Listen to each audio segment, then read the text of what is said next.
evening, everyone. We're back with Harry Potter and Deathly Hallows by J.K. Rowling. Some version at page 120. Let's continue. The girl is very nice looking, Crum said, recalling Harry to his surrounding. Crum was pointing at Ginny, whom had just joined Luna. Is it also a relative of yours?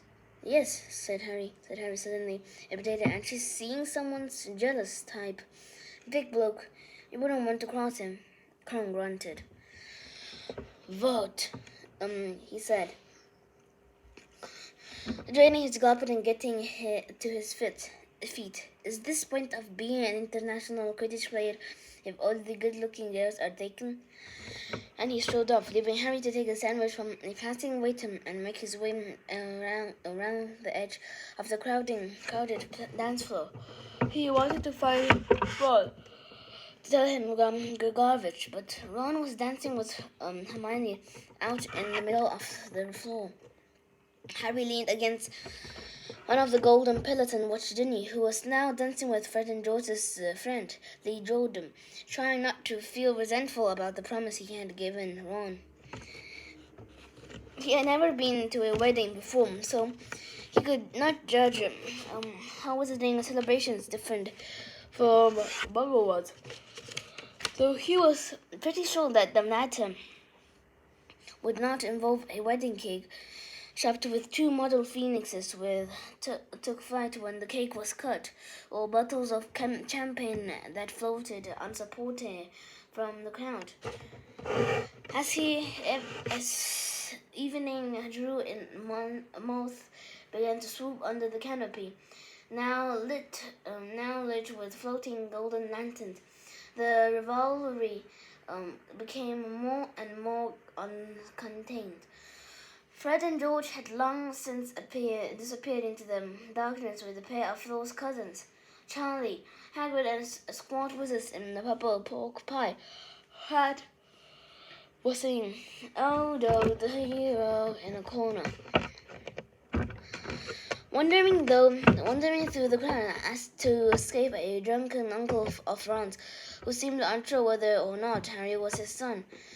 Harry spotted an old wizard sitting alone at the table. His cloud of white hair made him look rather an aged dandelion clock, and was topped by a moth-eaten fez. He was vaguely familiar. Raking his brains, Harry suddenly realized that was Alpheus Doge, member of the Order of the Phoenix and writer of Dumbledore's obituary. Harry approached him. "May I sit down?" Of course, said Doge. He had a rather high-pitched, wheezy voice. Harry leaned in. "Mr. Doge, I'm Harry Potter," Doge gasped. "My dear boy! Arthur told me you were here disguised. I am so glad, so honored." In a flutter of nervous pleasure, Doge poured Harry a goblet of champagne. "I thought of writing to you," he whispered. "For Dumbledore's shock, and for you, I am sure." Doge's tiny eyes filled with sudden tears. "I saw the obituary you wrote for the Daily Prophet," said Harry. "I didn't realize you knew Professor Dumbledore so well." "As well as anyone," said Doge, dabbing his eyes with a napkin. Certainly I knew him longest, if you don't count Aberforth. Somehow people do seem to count Aberforth. Speaking of the Daily Prophet, I don't know whether you saw Mr. Doge." "Oh, please call me Mr. Alpheus, dear boy." "Alpheus. I don't know whether you saw the interview Rita Skeeter gave about Dumbledore." Doge's face flooded with anger color.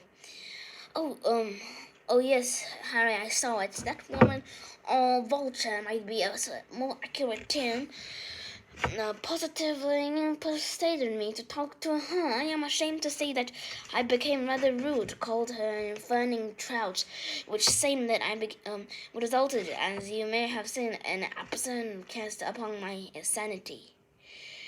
"Well, in that interview," Harry went on, "Rita Skeeter hinted that Professor Dumbledore has involved in dark arts when he was young."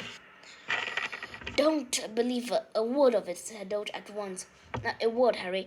Let nothing tarnish your memories of Albus Dumbledore." Well, I think we'll leave it here, guys. We'll see you next time. Bye.